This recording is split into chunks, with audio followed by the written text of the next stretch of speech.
नमस्कार दोस्तों, मैं विवेक आप सभी को स्वागत करता हूं हमारे YouTube चैनल विवेक मैथ्स में।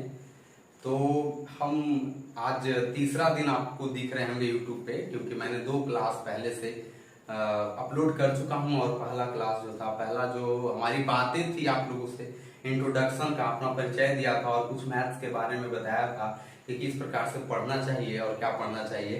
तो आज हम स्टार्ट करते हैं अपने ये तीसरे क्लास का। और ये बोला जाए कि रेशियो का हमारा दूसरा क्लास होगा, रेशियो का हमारा कैमा क्लास होगा, दूसरा क्लास होगा। और पहला क्लास में मैंने कुछ क्या कहा जा रहा है पढ़ेंगे। सबसे पहले 4004 रुपये की राशि को 3, 4, 6 3:4:6 के अनुपात में ए, बी और सी के बीच विभाजित किया जाता है। इसमें बी का हिस्सा ज्ञात कीजिए। ठीक है, यानी कि तीन लोगों के बारे में चर्चा किया गया है। किसके किसके बारे में चर्चा किया गया है? 3 लोगों के बारे में, ए के बारे में, बी के बारे में और सी के बारे में। और ए का रेशियो कितना है? 3 है। और बी का कितना है? 4 है। और सी का कितना है? 6 है। 3:4:6। देखिए, एक सबसे पहले कौन है? 3 है, 4 है, उसके बाद 6 है। तो ए का वैल्यू कितना हो गया? 3 हो गया, बी का वैल्यू 4 हो गया, सी का वैल्यू 6 हो गया। इतना इसका क्या है? ये है रेशियो है। ठीक है, फिर उसके बाद बोला गया 4004 रुपये की राशि। टोटल रुपया हमारे पास कितना है? तो टोटल 4004 रुपया है। 4004 रुपया है और ये टोटल है, यानी कि 6, 4, 10, 3, 13 का वैल्यू है। 4000 जो है, 4004 किसका वैल्यू है? 13 का वैल्यू है। निकालना किसका है? बी का हिस्सा निकालना है। बी का वैल्यू कितना है? 4 है, तो 4 से मल्टीप्लाई कर देंगे, फिर हम काट देंगे।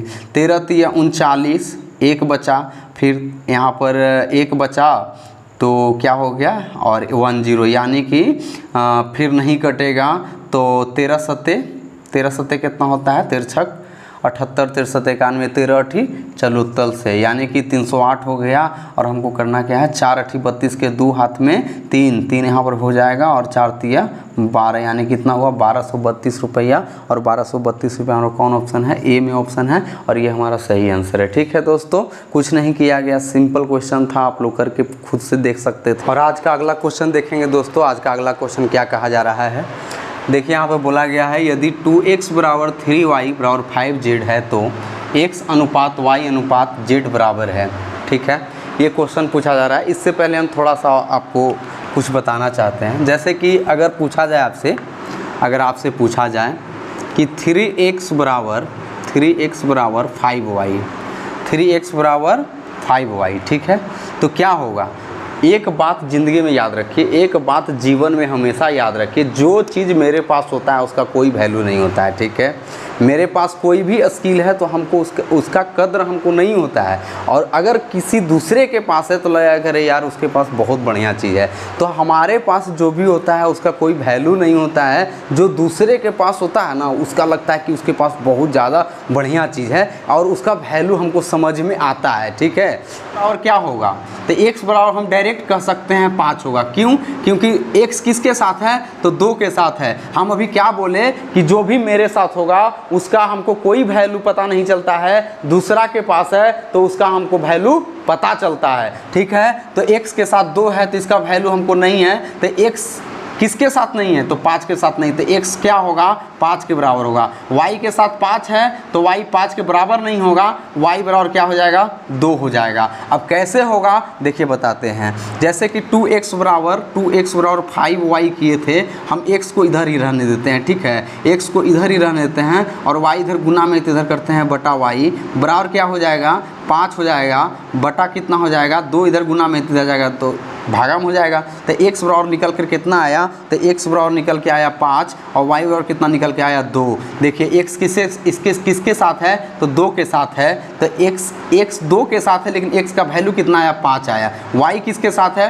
तो y है 5 के साथ, वैल्यू कितना आया? 2 आया। ठीक है, जो जिसके साथ है उसका वैल्यू नहीं है। ठीक है, तो हमको एक चीज़ समझ में आना चाहिए कि जिसका वैल्यू होता है, जो हमारे पास होता है, उसका हमको वैल्यू नहीं पता चलता है। ठीक है, वैल्यू तो होता ही है लेकिन उसको पता नहीं चलता है। तो हम सिंपल इसको मिटा देते हैं और इस क्वेश्चन जो हमारा मेन क्वेश्चन है उस पर हम आते हैं। अब आते हैं उस क्वेश्चन पे।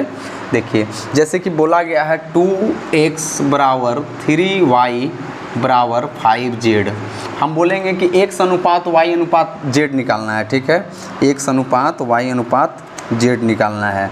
तो हम बोलेंगे कि x यहाँ पर रख देते हैं अनुपात y अनुपात z, ठीक है। x के साथ कौन है, 2 है, x के साथ कौन है, 2 है, तो 2 को हम नज़रअंदाज करेंगे और ये दोनों बाकी बच गया, तो ये दोनों हमारे लिए महत्वपूर्ण है क्योंकि ये हमारे पास नहीं है, तो ये दोनों को आपस में क्या करेंगे, गुना कर देंगे। तो 3 गुने 5 कितना हो गया, 15 हो गया, तो x के पास, x के सामने हो गया। फिर y बराबर क्या होगा, y के साथ कौन है, 3 है, y के पास कौन है, 3 है, तो हमको उसका वैल्यू नहीं पता, हमको वैल्यू किसका पता है, z के साथ और x के साथ। तो z के साथ कितना है, 5 है, और x के साथ कितना है, 2 है, तो 5 × 2 कितना हो गया, 10 हो गया, तो ये y के सामने। z के साथ कौन है, z के पास कौन है, तो 5 है, इसका वैल्यू हमको नहीं पता। दूसरा का वैल्यू 3 × 2, y का वैल्यू 3, x का वैल्यू 2, दोनों को आपस में मल्टीप्लाई करेंगे कितना हो जाएगा, 6 हो जाएगा। तो 15 10 6 क्या आपस में कटता है, फिर से नहीं कटता है, नहीं करता है, तो यही मेरा क्या हो गया, ओरिजिनल आंसर हो गया। और मेरा ऑप्शन नंबर कितना में है, बी में है, और ये मेरा सही आंसर हो गया दोस्तों। ठीक है, समझ में आया ये क्वेश्चन, ठीक है ना, समझ में आ गया ना। अगर देखिए दोस्तों, अगर आप लोग को समझ में आता है तो कृपया करके आप कमेंट कीजिए कि भैया अगर हमसे कुछ गलती होता है, हमारे वीडियो में कुछ सुधार चाहिए आपको, तो आप हमें कमेंट में बता सकते हैं, मेंशन कर सकते हैं। और आज का नेक्स्ट सवाल देखेंगे दोस्तों। आज का नेक्स्ट सवाल क्या कहा जा रहा है, बहुत लंबा भाषण दिया गया है, देखते हैं इस भाषण को क्या हो सकता है। तो 100 रुपये की राशि को, 100 रुपये, रुपया का मान नहीं बताया गया है, 100 रुपया बोला गया है। 100 रुपये की राशि को ए बी सी में, मतलब 3 लोगों में, ए बी सी में इस प्रकार विभाजित किया जाता है कि ए और बी के शेयरों का अनुपात 7:12 है। ए और बी के अनुपात के शेयरों का अनुपात कितना है, 7:12 है, और बी और सी के शेयरों का अनुपात 8:5 है। यदि ए और सी के हिस्से का अंतर 214 रुपये है तो x का मूल्य क्या होगा। ठीक है, तो सबसे पहले बोलेंगे कि हमको कितने लोगों के बारे में बात किया गया है, तो 3 लोगों के क्वेश्चन, इस क्वेश्चन में 3 लोगों के बारे में बात किया गया है, ए बी और सी। इस टाइप का क्वेश्चन मैं आप लोग को बताया था, लेकिन वो लैंग्वेज में नहीं था, वो डायरेक्टली था कंबाइन करने के लिए, कि वहाँ पर b का मान पहले में अनुपात में कुछ और वहाँ पर अलग b का मान कुछ अलग था। तो हम आपको क्वेश्चन बताया था, लेकिन देखते हैं इसमें क्या। तो a और b के शेयरों का अनुपात कितना है जी, 7:12। a और b के शेयरों का अनुपात कितना है, 7:12, 7 और यहाँ पर लिखेंगे 12। ठीक है, फिर बोला गया है B और C के शेयरों का अनुपात कितना है, 8:7, 8:5 सॉरी। तो B और C, B कितना है 8 और C कितना है 5 है। ठीक है, तो हम क्या बोले थे कि जिसके नियरेस्ट में होता है, ये मान लिया यहाँ पर खाली है और यहाँ पर खाली है, तो क्या होगा, इसके नियरेस्ट में कौन है, ये है 12 है, इसी लाइन के नियरेस्ट में खोजना, ये नहीं कि ये लाइन में हम 5 बोल देंगे। ठीक है, तो इसके नियरेस्ट में कौन है, इसके नियरेस्ट में 12, तो यहाँ पर क्या भराएगा 12, और इसके नियरेस्ट में कौन है, तो 8, यहाँ पर क्या भराएगा 8। अब देखते हैं कि तीनों में कौन सा वर्ड कॉमन है, तो 8 इसमें, 8 इसमें, लेकिन इसमें 8 नहीं है। 4 है, तो हाँ है, 4 दूनी 8, 4 दूनी 8 और 4 तिया 12। ठीक है, फिर अब कॉमन नहीं है, तो हम बोलेंगे 7 दूनी, यहाँ पर हो जाएगा 7 दूनी 14 और 12 दूनी 24, और यहाँ पर 3 पचे 15। ठीक है, 14 24 15, 14:24:15 आ गया हमारा A/B/C। ठीक है, अब बोला गया है कि यदि A और C के हिस्से का अंतर 214 रुपये है, यानी कि A और C के हिस्से का अंतर मतलब क्या होता है, अंतर मतलब ये होता है कि जो भी बड़ा संख्या है उसमें से छोटी संख्या को घटा देंगे तो हमको अंतर पता चलेगा। यानी कि हमारे और आपके बीच में, आपके पास अगर 10 रुपया है और मेरे पास 5 रुपया है, और पूछा जाए कि आपका और हमारे बीच में कितने रुपए का अंतर है, तो हम बोलेंगे 5 रुपये का अंतर है। वही हमारे पास भी अगर 5 रुपया और आपके पास भी 10 रुपया होगा, तब भी हमारा अंतर जो होगा 5 ही रुपया होगा। ठीक है, यानी कि अंतर में क्या करना होता है, बड़ी संख्या को छोटी संख्या से घटाना होता है। ठीक है, तो हम क्या करेंगे, यहाँ पर सबसे बड़ी संख्या कौन है, A और C में, A और C के हिस्से का अंतर 214 रुपये है, तो यहाँ पर A और C के ए कितना है जी 14 है और सी कितना है 15 है, तो दोनों के बीच के अंतर कितना है 1 है। तो 214 जो रुपया है वो किसके बराबर है, तो 1 के बराबर है ना, 1 के बराबर, क्योंकि ए और सी के हिस्से का अंतर ही तो बताया गया है 214 रुपया, और यहाँ पर ए और सी का हिस्से का अंतर कितना आ रहा है, 15 में से 14 घटाएंगे तो 1 आ रहा है, यानी 214 रुपया 1 के बराबर है। हमसे पूछा क्या जा रहा है, x का मूल्य, तो x रुपये की राशि को ए बी सी में हम बांटे थे, तो टोटल का वैल्यू पूछा जा रहा है, कितना हो जाएगा 5 4 9 4 13 के 3 हाथ में 1 1 1 2 2 2 4 4 1 5, यानी कि 53 का वैल्यू पूछा जा रहा है। अब 53 गुने 214 करेंगे, 53 चौक कितना होता है, तो 53 चौक कितना होगा, 53 दूनी 106, 106 दूनी 212, 212 के 2 हाथ में 21, ठीक है। और 53 एकम 53, 53 20, 53 20 73, 73 1 74 के 4 हाथ में कितना हो गया 7, ठीक है। 53 दूनी 106, 106 और 7 कितना होता है 113, तो कितना होगा 11,342 रुपया। 11,342 रुपया किस ऑप्शन में है, डी ऑप्शन में, ये मेरा सही आंसर होगा। ठीक है मेरे दोस्त, समझ में आया, ये समझ में आया आपको, बताइए समझ में आया ना। हाँ दोस्तों, तो आज का अगला क्वेश्चन देखते हैं। आज का अगला क्वेश्चन क्या बोला गया है, यदि a अनुपात b अनुपात c बराबर 1/4 अनुपात 1/3 अनुपात 1/2 है, तो a/b अनुपात b/c अनुपात c/a बराबर होगा। बराबर किसके बराबर होगा, तो सबसे पहले हम जब बटा में देखेंगे तो मेरा दिमाग में सबसे पहले क्लिक करना चाहिए कि ये बटा को हमको क्या करना है, इसको सिंपलीफाई करना है, यानी कि सिंपल रूप में लाना है, ठीक है। तो कैसे लाएंगे, तो a अनुपात b अनुपात c कितना है, a अनुपात b अनुपात c कितना है, 1/4 अनुपात 1/3 अनुपात 1/2 है, ठीक है। अगर हम कोई संख्या में ये तीनों अनुपात में हम कोई संख्या से बराबर संख्या से हम गुना करेंगे तो किसी को कोई प्रॉब्लम है नहीं होना चाहिए, क्योंकि अनुपात में हम अगर सेम नंबर से किसी में सेम नंबर से हम सभी में गुना करते हैं तो अनुपात में कोई परिवर्तन नहीं होता है। इसलिए हम एक इसमें क्या करेंगे, ये तीनों जो है ना नीचे वाला का क्या करेंगे, एलसीएम लेंगे। 4 3 2 का एलसीएम कितना होता है देखते हैं, 4 3 2 का एलसीएम कितना होता है, तो 2 मरतबे एक बार कटेगा, 2 दूनी 4, यहाँ पर हो गया 3 और 2 एकम 2, 3 दूनी 6 दूनी 12, यानी कितना आया 12 आया। तो हम सब में क्या करेंगे, 12 से मल्टीप्लाई कर देंगे, 12 से मल्टीप्लाई कर देंगे, 12 से मल्टीप्लाई कर देंगे। 4 तिया 12, 3 चौक 12, 2 छक 12, तो हमारा जो हुआ आया कितना आया, a अनुपात b अनुपात c बराबर कितना आ गया, 3:4:6, ठीक है। यानी कि a किसके बराबर है, a का वैल्यू कितना आ गया, a का वैल्यू 3 आ गया, b का वैल्यू कितना आ गया 4 आ गया, और c का वैल्यू कितना आ गया 6 आ गया, ठीक है। अब क्या बोला गया है, a/b देखते हैं, a/b अनुपात b/c अनुपात c/a। a का वैल्यू कितना है जी 3 है, तो a के जगह पे 3 लिखेंगे, ए के जगह पे क्या लिखेंगे 3 लिखेंगे, ए के जगह पे 3 लिखेंगे, ठीक है। बटा बी का वैल्यू कितना है 4, तो बटा में 4, अनुपात बी का वैल्यू कितना है जी, तो बी का वैल्यू है 4, तो 4 बटा कितना है सी का वैल्यू कितना है, तो 6/6, अनुपात सी का वैल्यू कितना है 6, ए का वैल्यू कितना है, तो 3 दूनी 6 यहाँ पे, और कटेगा ये नहीं कटेगा, ये कटेगा, 2 दूनी 4, यहाँ पर 2 तिया 6, तो कितना आया 3/4 अनुपात 2/3 अनुपात 2, कितना आ गया हमारा 3/4 अनुपात 2/3 अनुपात 2।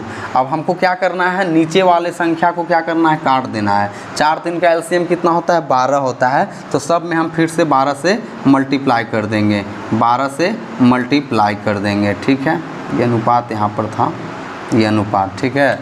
तो हम कर दिए, कितना हुआ 4 तिया 12, 3 चौक 12, और ये तो 12 हो गया, ठीक है। तो कितना हो गया 3 गुने 3 कितना हो गया 9 हो गया, अनुपात यहाँ 2 गुने 4 कितना हो गया 8 हो गया, ये कितना 2 गुने 12 24 हो गया। तो हमारा आंसर कितना हुआ 9:8:24, किस ऑप्शन में है, बी ऑप्शन में, यही मेरा सही आंसर है, ठीक। नेक्स्ट क्वेश्चन देखेंगे। नेक्स्ट क्वेश्चन क्या बोला जा रहा है, 3 संख्याएं क्या है, तीन संख्याएं 1/2 अनुपात 2/3 अनुपात 3/4 के अनुपात में है, तो सबसे बड़ी और सबसे छोटी संख्या के बीच का अंतर कितना है? 27 है। तो सबसे छोटी संख्या ज्ञात कीजिए। ठीक है, तो हम सबसे पहले देखें 1/2, 2/3, 3/4, तो हम बोलेंगे कि ऐसा तो होना नहीं चाहिए, ये बटा में है तो इसको सबसे पहले ख़त्म करो। ठीक है, तो सबसे पहले हम ख़त्म करेंगे। क्या है? 1/2 अनुपात 2/3, इसको थोड़ा सा दूर दूर में लिखते हैं। 1/2 अनुपात 2/3 अनुपात 3/4, और ये क्या है? बटा में है तो सबसे पहले क्या होगा? इसका एलसीएम निकालेंगे, और इसका एलसीएम क्या होगा? 2 3 4 का 12 होगा। तो हम तीनों में क्या करेंगे? 12 से गुना कर देंगे, ताकि नीचे वाला जो मेरा हर है वो कट जाए, वो ख़त्म हो जाए। 2 छक 12, 3 चौक 12, 4 तिया 12, कितना आ गया? यानी 6 गुना 1 कितना हो गया? 6 अनुपात 4 गुना 2 यानी कि 8 अनुपात 3 गुना 3 यानी कि 9, यानी 6 अनुपात 8 अनुपात 9 आ गया। कितना आ गया? 6 अनुपात 8 अनुपात 9 आ गया। अब क्या बोला गया है कि सबसे बड़ी और सबसे छोटी संख्या के बीच का अंतर 27 है। इसमें सबसे बड़ी संख्या कौन है जी? तो इसमें सबसे बड़ी संख्या 9 है, और सबसे छोटी संख्या कौन है? 6 है। तो ये दोनों का अंतर कितना है? अंतर है 3। ये दोनों का अंतर कितना है? 9 और 6 का अंतर कितना है? 3 है। लेकिन क्वेश्चन में बोला गया है कि इसका अंतर 27 है, तो हमारा 27 क्या है? 27 जो है ना वो 3 के बराबर है। तो पूछा क्या जा रहा है? सबसे छोटी संख्या। सबसे छोटी संख्या का वैल्यू कितना है? 6 है, तो 6 का मान बताइए। 3 से काट दिए, 9 मरतबे कितना हुआ? 9 छक 54, यानी कि 54 हमारा आंसर हो गया। 54 कितना में है? डी में है, और ये हमारा सही कहता है। यदि ए, बी और सी तीन ऐसी धनात्मक संख्याएं हैं कि a² प्लस b² अनुपात b² प्लस c² अनुपात c² प्लस a² बराबर 34 अनुपात 61 अनुपात 45 है, तो b माइनस ए अनुपात c माइनस बी अनुपात c माइनस ए बराबर क्या होगा? तो सबसे पहले जो इन्फॉर्मेशन दिया हुआ है वो हम कलेक्ट कर लेंगे। क्या दिया हुआ है? a² प्लस b² बराबर कितना हो गया? 34, और b² प्लस c² कितना हो गया? 61। देखिए a² प्लस b² 34 है, b² प्लस c² 61 है, और c² प्लस a² कितना है? 45 है। c² प्लस a² कितना है? 45, यानी 45 है। ठीक है, तीनों को हम जोड़ते हैं तो एक a² यहाँ पे है, एक a² यहाँ पे है, तो कितना हो गया? 2a²। ठीक है, प्लस में देखिए यहाँ पर एक b² यहाँ पे है, एक b² यहाँ पे है, तो कितना हो गया? 2b²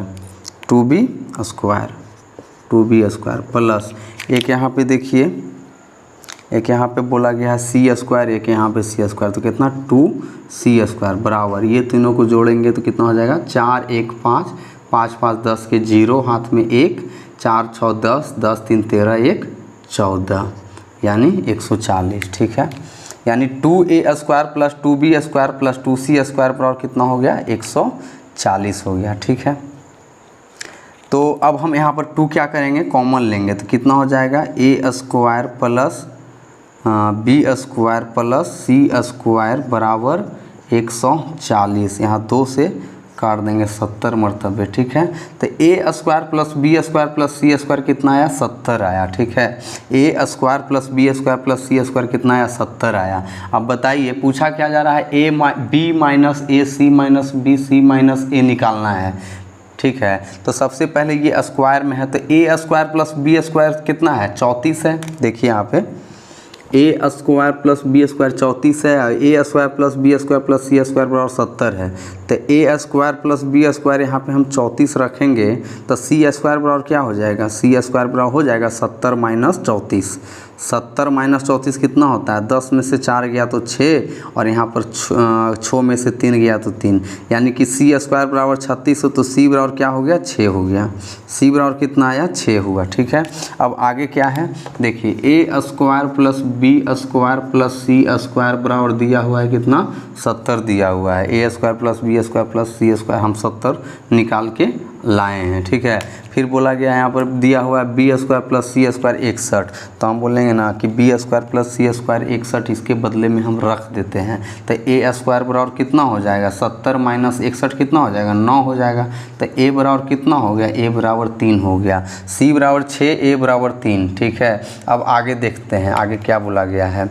फिर A square plus B square plus C square 70 है, और उसमें C square plus A square अगर रख देंगे, C square plus A square रख देंगे तो बी स्क्वायर निकल के आएगा। बी स्क्वायर कितना निकल के आएगा, 70 माइनस 45, 70 माइनस 45 कितना होता है, तो 25 होता है। कितना होता है, 25 होता है। बी बराबर कितना आया, बी बराबर 5 आया, ठीक है। अब देखिए सी का भी वैल्यू आ गया, ए का भी वैल्यू आ गया और बी का भी वैल्यू आ गया। हमसे पूछा क्या गया है, बी माइनस ए, बी माइनस ए, तो बी माइनस ए कितना हो जाएगा, बी माइनस ए, देखिए आप लिख देते हैं एक बार, बी माइनस ए अनुपात सी माइनस बी अनुपात सी माइनस ए, ये पूछा गया है। बी कितना आया है जी, तो बी आया है 5 और ए कितना है, तो 3, 5 में से 3 जाएगा। तो देखिए बी का हम वैल्यू फिर से आपको वैल्यू रख के दिखाते हैं। बी का मान कितना है, 5 है। ए का मान कितना है, तो ए का मान 3 है। सी का मान कितना है जी, सी का मान 6 आया है। बी का मान कितना आया है, तो बी का मान कितना है, बी का मान 5 आया है। सी का मान कितना है, सी का मान 6 है। ए का मान कितना है, ए का मान 3 है। कुछ नहीं करना है, 5 में से 3 घटा तो यहाँ पर 2 हो गया, 6 में से 5 घटा तो 1 हो गया, और यहाँ पर 6 में से 3 घटा तो यहाँ पर 3 हो गया। कितना आया, 2:1:3 आया। 2:1:3 किस ऑप्शन में है, ऑप्शन नंबर डी में है, और ये मेरा क्या है, सही आंसर है, ठीक है।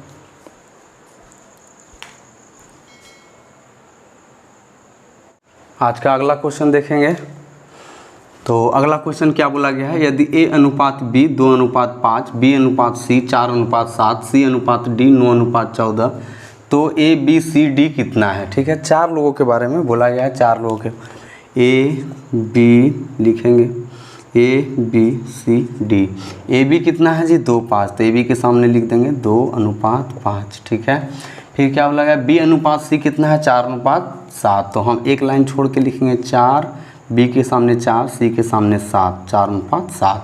फिर क्या है, सी अनुपात डी, सी कितना है जी, तो सी है, फिर एक लाइन छोड़ के लिखेंगे सी के सामने कितना, 9, क्योंकि सी 9 डी कितना है, 14, ठीक है। अब हम क्या बोले थे कि नियरेस्ट देखना है, तो अब ये यहाँ पे हमको भरना है, ठीक है, और फिर यहाँ पे हमको भरना है, ठीक, और फिर यहाँ पे हमको भरना है, और फिर हमको एक यहाँ पे भरना है और एक यहाँ पे भरना है, ठीक है। तो यहाँ पे क्या होगा, यहाँ पे अगर जब हम भरेंगे तो क्या होगा बताइए, ये सब हम मिटा देते हैं। देखिए ये 5 है तो यहाँ पर भी कितना हो जाएगा, 5 हो जाएगा, 5, और ये 5 है तो ये भी 5, और ये 7 है तो ये भी 7, ये है 9 तो यहाँ पर 9, यहाँ पर भी 9, यहाँ पर 4 है तो यहाँ पर 4। अब देखिए कटता है, देखते हैं, 4 इसमें है, 4 इसमें है, इसमें नहीं है, नहीं कटेगा। 9 चौक 36, 36 दूनी 72, 9 चौक 36 दूनी 72, अनुपात 9 चौक 36, 36 पचे 100, 36 पचे कितना होता है जी, तो 36 दूनी 72, 180, ठीक है।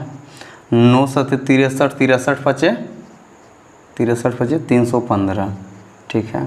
फिर 5 7 पचे 35, 35 दहें 350, 350, देखिए 35 गुने हमको करना है, 7 पचे 35 गुने 14, क्या करना है, 35 गुने 14 मान लिया जाए, हमको क्या करना है, गुना करना है। तो सबसे पहले इस दोनों में से हमको एक का पहाड़ा याद होना चाहिए। मान लीजिए पहाड़ा हमको याद है 14 का, तो 14 पचे कितना होता है, 14 पचे कितना होता है, अच्छा 14 पचे 70 के 0 हाथ में 7, 14 तिया 72, 72 7 14 तिया 42, सॉरी 14 तिया कितना होता है 42, 42 और कितना हो गया 7, यानी 490 हो गया। फिर से गुना करते हैं, देखिए एक बार, 14 पचे 70, देखिए ये हमको इस दोनों संख्या में से एक संख्या का हमको क्या आना चाहिए, गुना आना चाहिए, यानी कि टेबल आना चाहिए।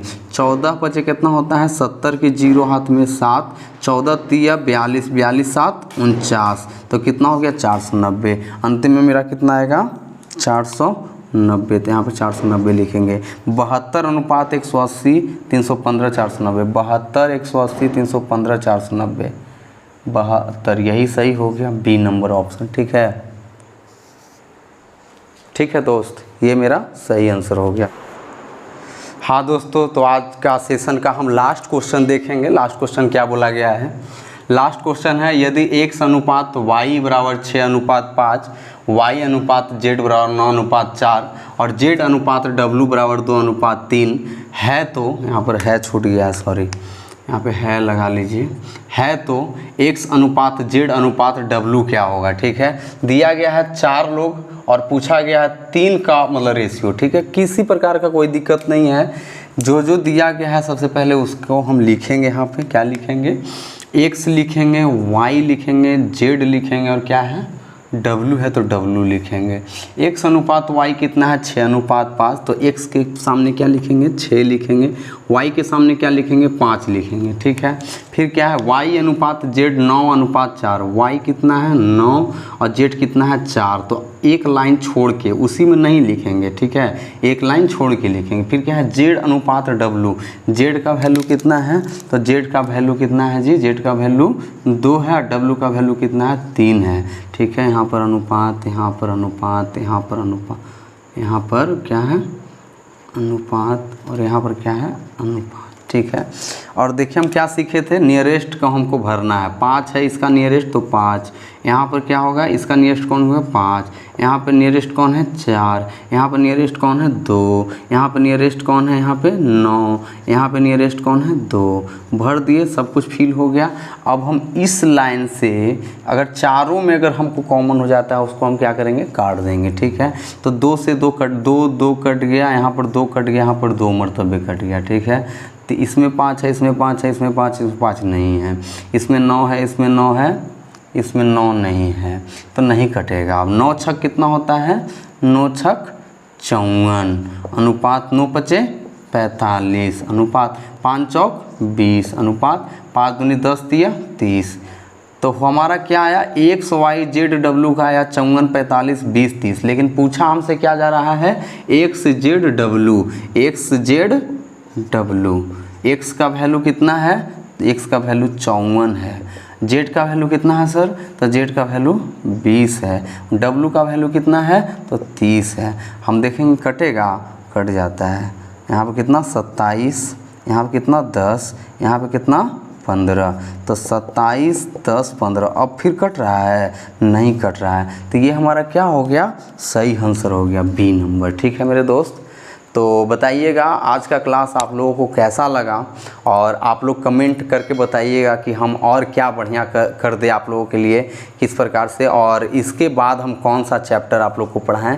तो आप लोग कमेंट में ज़रूर बताइएगा, और कैसा आप लोग को ये सेशन लगा आप लोग ज़रूर बताइएगा। ठीक है, कमेंट में कमेंट करके बताइएगा तब। तो आज का क्लास आप लोग को कैसा लगा दोस्तों, ये आप लोग कमेंट करके बताइएगा ताकि हमको पता चले, और इस सेशन को लाइक ज़रूर कीजिए, क्योंकि अगर आप लाइक करेंगे ना तब हम मोटिवेट होंगे और आपके लिए और बढ़िया से हम वीडियो बनाएं, और वीडियो बना के आपको हम अपलोड करें, तब जाकर आप और बढ़िया से पढ़ सकें। ठीक है दोस्तों, तो धन्यवाद, बहुत बहुत धन्यवाद देखने के लिए, और शेयर कीजिए इस वीडियो को उस लोगों के पास, उस छात्र के पास जिसको ये ज़रूरत है। ठीक है, थैंक यू, धन्यवाद, शुक्रिया।